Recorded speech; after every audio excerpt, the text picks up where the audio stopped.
ओम शांति। आज बाबा के 9 मई 2020 के महावाक्य हैं। पहले एक नज़र कल के महावाक्यों पर। आपने ज़रूर अभ्यास किया होगा कि मैं सफलता मूर्त आत्मा हूँ और मुझे अपने संस्कारों को दिव्य बनाना है। हम अपने संस्कारों को, पुरानी आदतों को तब बदल सकते हैं जब हम उन्हें बदलना चाहते हों। पहले बदलने की तीव्र इच्छा चाहिए कि मेरी ये आदतें अच्छी नहीं हैं, और उसके बाद दृढ़ संकल्प चाहिए कि मुझे कुछ भी हो जाए निज को बदलना ही है, और उसके लिए प्रतिदिन अभ्यास और कभी निराश ना होना। आपने ज़रूर सफलता हासिल की होगी। एटलीस्ट हमारा जो बहुत अधिक सोचने का संस्कार है, इसको तो हमें ज़रूर संयम में रखना है। बहुत अधिक नहीं सोचना है, एकदम रिएक्ट नहीं करना है। कोई भी बात को पहले सुनना है, ध्यान से सुनना है, समझना है, तुरंत प्रतिक्रिया नहीं देनी है। आज भी बाबा ने बहुत सुंदर बात समझाई कि 1000 भुजाओं वाला बाबा पल पल आपके साथ है और आपकी माया के साथ युद्ध है। आपको डरना नहीं। जो कमजोर विचार है वो माया है, जो 5 विकार हैं वो माया है। उनको जीतना है तो उसके लिए हमें साथ चाहिए, और 1000 भुजाओं वाला बाबा पल पल हमारे साथ है। जब आप उन्हें याद करते हैं तो ये उनका साथ है। जब आप उसकी श्रीमत पर चलते हैं तो ये उनका साथ है। आज बाबा ने कहा, मीठे बच्चे, तुम आत्माओं का प्यार एक बाप से है। तुम आत्माओं का प्यार एक बाप से है। बाबा ने तुम्हें आत्मा से प्यार करना सिखाया है, शरीर से नहीं। बाबा ने हमें समझा दिया, शरीर तो विनाशी है, 5 तत्वों में विलीन हो जाएंगे, लेकिन एक चेतना ऐसी है जो कभी नष्ट नहीं होती, जिसे हम आत्मा कहते हैं। तो सभी रूहों से आपका प्यार होना चाहिए, रूहानी प्यार होना चाहिए, रूहानी स्नेह होना चाहिए। क्वेश्चन है, किस पुरुषार्थ में माया विघन डालती है? माया जीत बनने की युक्ति क्या है? किस पुरुषार्थ में माया विघन डालती है? माया जीत बनने की युक्ति क्या है? सोच लेंगे आप कहाँ कहाँ विघन पड़ते हैं। जब हम ईश्वरीय ज्ञान मार्ग में चलते हैं तो सबसे ज्यादा विघन आते हैं बाबा को याद करने में। मुरली सुनने में विघन नहीं आते, इतने ध्यान से सुन लेते हैं। बाबा ने कहा, तुम पुरुषार्थ करते हो बाबा को याद करके अपने पापों को भस्म करें, तो इस याद में माया का विघन पड़ता है। बाप उस्ताद तुम्हें मायाजीत बनने की युक्ति बताते हैं। बाबा हम सबको तरीका बताते हैं कैसे माया को जीतना है। तुम उस्ताद को पहचान करके याद करो तो खुशी भी रहेगी, पुरुषार्थ भी करते रहेंगे, सेवा भी खूब करेंगे। पहचान से याद करो। पहले हम उसे ईश्वर, अल्लाह, खुदा कहते थे। अब हमने पहचाना कि वो मुझ आत्मा का पिता है और वो अविनाशी है। पहचान से याद करेंगे तो क्या क्या मिलेगा? खुशी भी रहेगी, पुरुषार्थ बढ़ता रहेगा और सेवा भी खूब होती रहेगी। माया जीत बन जाएंगे। गीता इस पाप की दुनिया से कहीं और ले चल। ओम शांति। रूहानी बच्चों ने गीत सुना, अर्थ समझा। दुनिया में कोई भी अर्थ नहीं समझते। बच्चे समझते हमारी आत्मा का अब परम पिता परमात्मा के साथ संबंध जुड़ा है। हम आत्माओं का लव परमात्मा के साथ है। बहुत समझने योग्य बात है कि 5 वर्ष में एक ही बार हमारा प्रभु से मिलन होता है। हमारी यात्रा सतयुग से प्रारंभ हुई, सतयुग गया, त्रेता, द्वापर, कलयुग का भी अंत। अब हम लास्ट में संगम पर बाबा से मिले हैं, तो हमारा उनके साथ अब प्यार है। आत्मा अपने बाप परम पिता परमात्मा को पुकारती है। प्यार आत्मा में है या शरीर में है? अब बाबा सिखाते प्यार आत्मा में होना चाहिए, शरीर तो खत्म हो जाना है। आत्मा वैसे भी प्रेम स्वरूप, सुख स्वरूप, आनंद स्वरूप, पवित्र स्वरूप, शक्ति स्वरूप है, तो प्रेम भी आत्मा में है। बाबा कहते शरीर तो खत्म हो जाना है, प्यार आत्मा में है। अब बाबा समझाते तुम्हारा प्यार परमात्मा बाप से होना चाहिए, शरीरों से नहीं। हम परिवार में रहें, सबके साथ आत्मिक स्नेह रखें, लेकिन हमारी जो अटैचमेंट है वो सुप्रीम सोल से होनी चाहिए, परम पिता से होनी चाहिए। सबके साथ स्नेह होना अच्छी बात है, लेकिन कहीं हमारी बुद्धि अटकी हुई ना हो। वो जो प्यार है, आत्मिक प्यार, वो हमारा परम पिता परमात्मा से होना चाहिए। बाबा समझाते तुम्हारा प्यार परम पिता परमात्मा से होना चाहिए, शरीरों से नहीं। किस लिए नहीं होना चाहिए? क्योंकि शरीर विनाशी है, आज हैं कल नष्ट हो जाएंगे, फिर हम रोने लगेंगे। आत्मा ही अपने बाप को पुकारती है कि पुण्य आत्माओं की दुनिया में ले चलो। तुम समझते हो हम पाप आत्मा थे, फिर पुण्य आत्मा बन रहे हैं। बाबा तुम्हें युक्ति बताते हैं कैसे पुण्य आत्मा बनना है। बाप बताए तभी तो बच्चों को अनुभव हो और फिर औरों को समझाएं कि बाप की याद से हम पुण्य आत्मा बन रहे हैं। योग बल से पाप भस्म हो रहे हैं। एक है बाबा को याद करना। जब आप लंबे काल तक याद की प्रैक्टिस करते हैं तो वो बल के रूप में जमा हो जाता है। योग बल से पाप नष्ट होते हैं, भस्म होते हैं। बाकी गंगा आदि में कोई पाप नहीं धोए जाते हैं। मनुष्य गंगा स्नान करते हैं, शरीर को मिट्टी मलते हैं, परंतु आत्मा के पाप तो नहीं धुलते हैं। आत्मा तो बाप की याद से ही पावन बनती है। आत्मा के पाप योग बल से ही भस्म होते हैं, खाद निकलती है। जो भी आत्मा में कमियां कमजोरियां हैं वो सब खाद निकलती है। ये तो बच्चों को मालूम है, निश्चय है।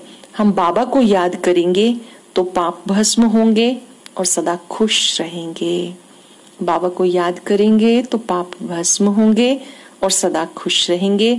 निश्चय है तो पुरुषार्थ करना चाहिए ना। बाबा को याद भी कब करते हैं? जब पक्का निश्चय है कि वो मेरा पिता है।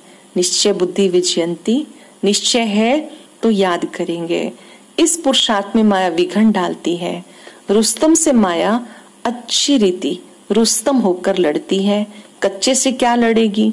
बच्चों को हमेशा ख्याल रखना है, हमें माया जीत जगत जीत बनना है। किसी भी रूप में माया आए उसको पहचानना है। माया जीत जगत जीत बनना है। देखिए माया को ऐसे सज के तो नहीं आएगी। माया को जैसे आप देखते हैं अलग अलग चित्रों में देखते हैं, कहीं सींग लगाए हुए, काली ड्रेस पहने हुए, ऐसे नहीं। कमजोर विचार माया है। जब हमारे मन के अंदर नेगेटिविटी आती है, ये माया है। माया जीते जगत जीत का अर्थ बाबा समझाते हैं। तुम बच्चों को समझाया जाता कि तुम कैसे माया को जीत पा सकते हो। माया भी समर्थ है ना। तुम बच्चों को उस्ताद मिला है, उस उस्ताद को भी नंबरवार कोई विरले जानते हैं।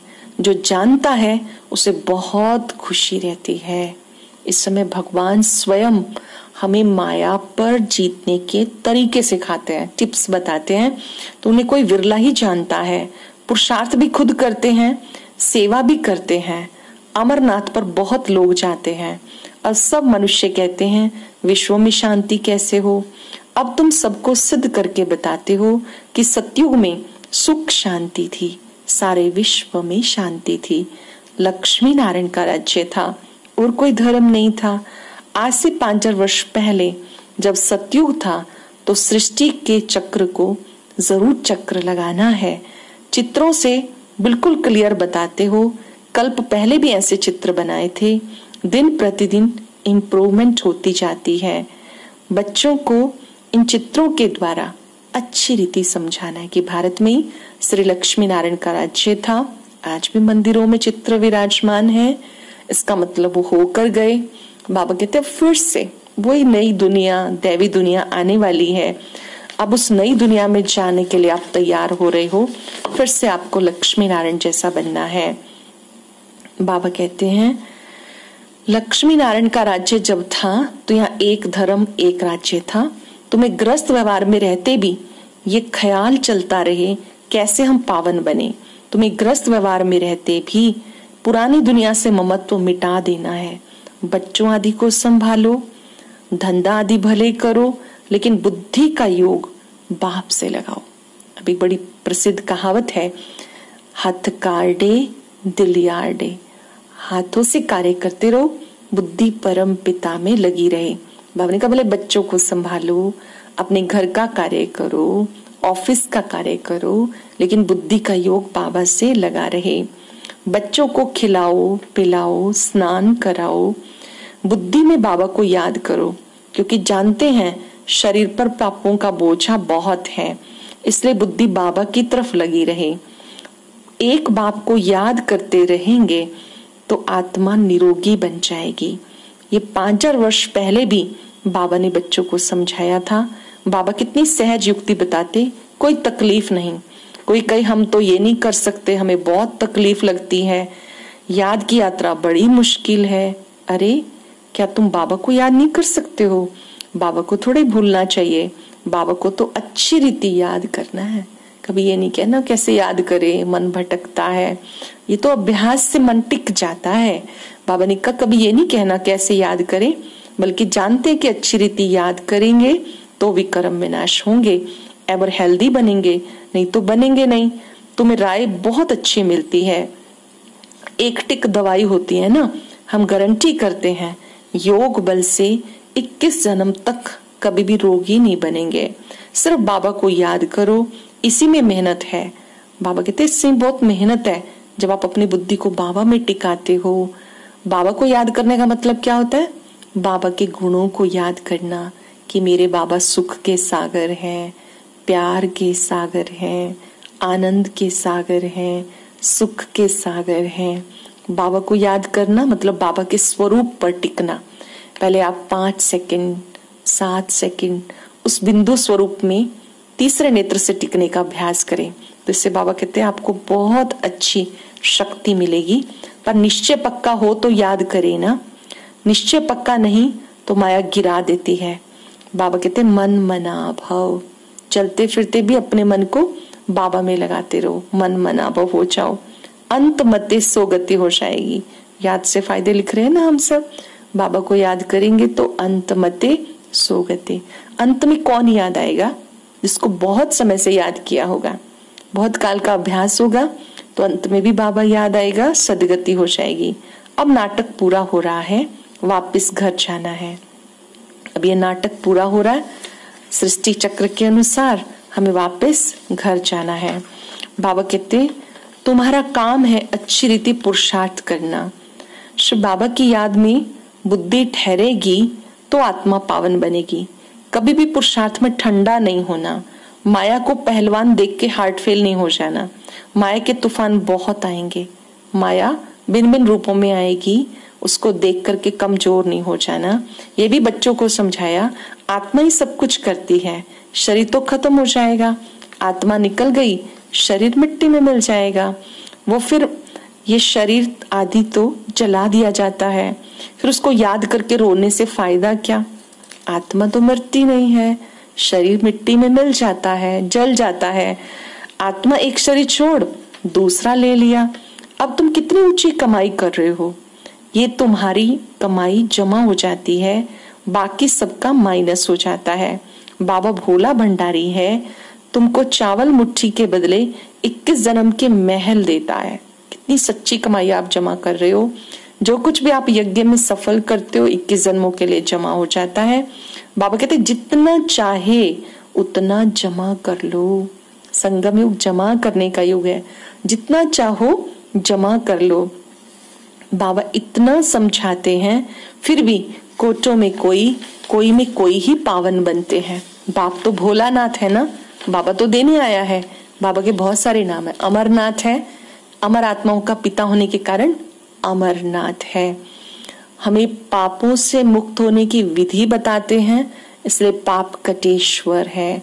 कांटों से फूल बनाते हैं, इसलिए बबुलनाथ है। भोलानाथ है क्योंकि हमसे हमारे विकार लेकर 21 जन्मों की बादशाही देते हैं। सतयुग के 8 जन्म, त्रेता युग के 12 जन्म, एक संगम युग का 21 जन्मों की बादशाही प्राप्त करते हो। अब तुम हो ज्ञान मार्ग में, बाबा की श्रीमत पर चलो और बादशाही लो। कहते भी बाबा हम आए हैं राजाई लेने के लिए। सतयुग वालों को सूर्यवंशी कहते हैं, त्रेता वालों को चंद्रवंशी। हम बाबा के पास आए हैं सूर्यवंशी राज्य लेने के लिए। बच्चे कहते बाबा हम तो आपके पास राजाई लेने के लिए आए हैं पुरुषार्थ करके। अच्छा बच्चे तुम्हारे मुख में मीठा हो, तुम्हारा मुख बहुत मीठा हो, मतलब जो आपने संकल्प किया वो बहुत अच्छा है कि हम सूर्यवंशी बने। सरल शब्दों में संगम युग से पुरुषार्थ करके हम सबको सतयुग में जाना है और वहां ऊंच पद पाना है। उसके लिए अच्छा पुरुषार्थ करना है, अच्छा संकल्प रखना है। अच्छा मीठे मीठे सिक्के लदे बच्चों प्रति माता पिता बाप दादा का याद प्यार गुड मॉर्निंग। रूहानी बाप की रूहानी बच्चों को नमस्ते। रूहानी बच्चों की रूहानी बाप दादा को नमस्ते, गुड मॉर्निंग। शुक्रिया बाबा, शुक्रिया। धारणा के लिए सार। अब कुछ सेकंड सोचिए आज बाबा ने हमें क्या क्या समझाया। कितनी सुंदर बात कही कि तुम्हारा प्यार परम पिता से होना चाहिए। ये रूहानी प्यार है। 5,000 वर्ष में एक बार बाबा मिलता है। शरीर क्योंकि नष्ट हो जाते हैं तो देह से प्यार न करके सब रूहों से प्यार करो, क्योंकि रूह भी अविनाशी है, रूहानी पिता भी अविनाशी है। और कितनी अच्छी बात बाबा ने सुनाई कि आप अपना कखपन बाबा को देते हो और 21 जन्मों की बादशाही ले लेते हो। यहाँ पर जितना आप याद करते हो बाबा को तो आत्मा निरोगी बनती है और सच्ची कमाई जमा हो जाती है। ये मंत्र है मन मना भव, मन ही मन बाबा को याद करना। सार है श्रीमत पर चल बादशाही लेनी है।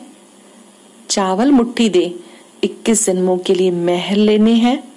जो कुछ भी है हमारे पास थोड़ा बहुत हम सफल करते रहते हैं, ईश्वरीय कार्यों में लगाते हैं तन मन धन, तो 21 जन्मों के लिए महल लेने हैं। भविष्य के लिए कमाई जमा करनी है। ग्रस्त व्यवहार में रहते पुरानी दुनिया से ममत्व मिटा के पूरा पावन बनना है। रहना भी है, कार्य भी करने हैं, लेकिन ममत्व मिटा देना है। सब कुछ करते बुद्धि बाबा की तरफ लगी रहे। बहुत सुंदर वरदान है आज।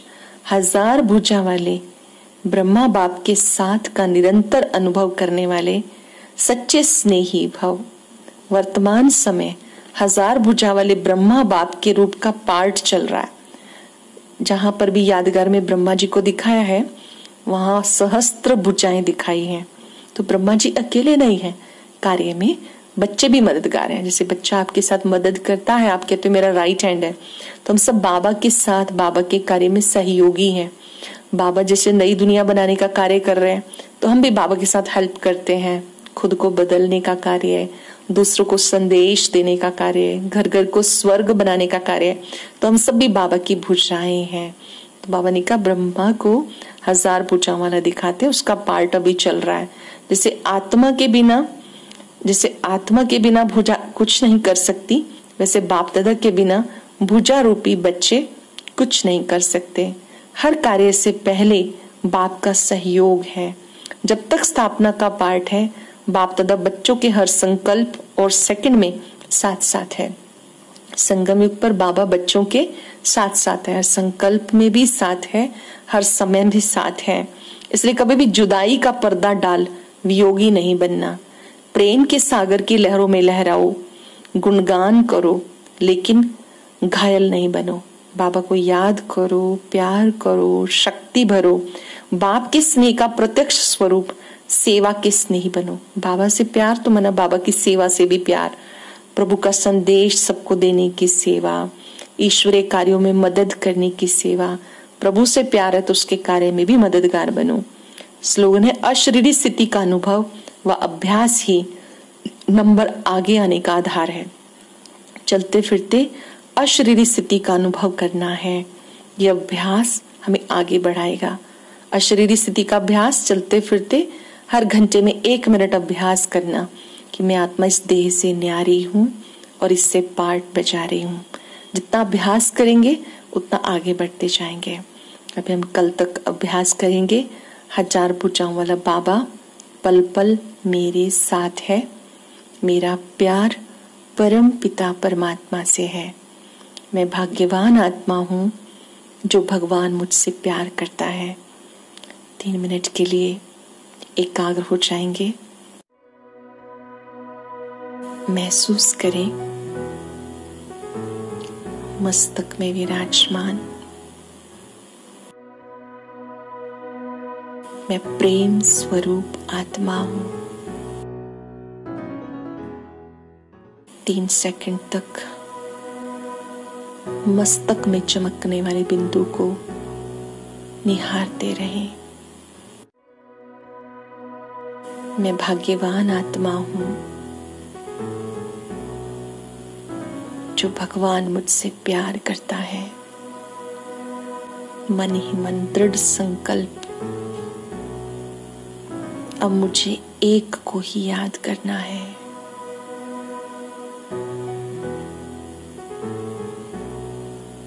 हजार भुजाओं वाला बाबा मेरे साथ है।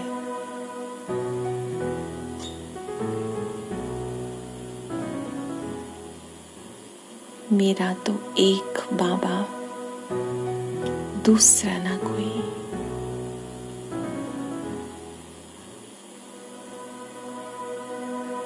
बाबा के प्यार को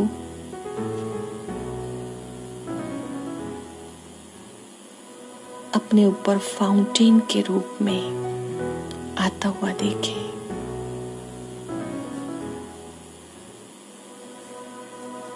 महसूस करें ये पवित्र प्यार मुझ आत्मा में शक्ति का संचार कर रहा है।